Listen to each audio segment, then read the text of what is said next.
ಏ ಅಮರ, ಸೇಡಿನ ಸರ್ಪದಂತಿರುವ ಈ ಶ್ರೀಮಂತನಿಗೆ ಅವಮಾನದ ನುಡಿಗಳನ್ನು ಆಡಿದೆಯಲ್ಲ, ಸತ್ತು ಹೋಗುವೆ ಈ ಕೀರ್ತಿರಾಜನ ಚಿತ್ರ ಹಿಂಸೆಗೆ.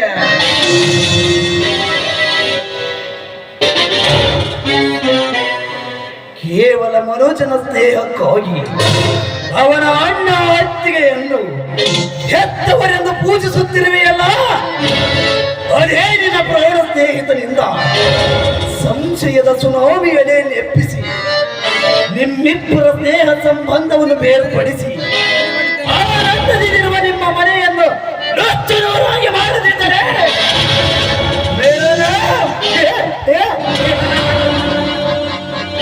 ಕಂಗೆಟ್ಟ ಕಳನಾಯಕ ಕೀರ್ತಿರಾಜನೇ ಅಲ್ಲ.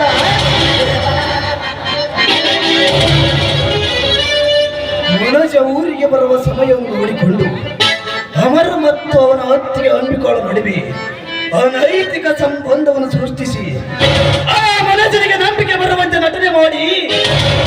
ಅನಾಥ ಪುಣ್ಯ ಅಮರನನ್ನು ಮನೆಯಿಂದ ಹೊರತು ಅವನ ಅತ್ತಿಗೆ ಮುತ್ತೈದೆಗೆ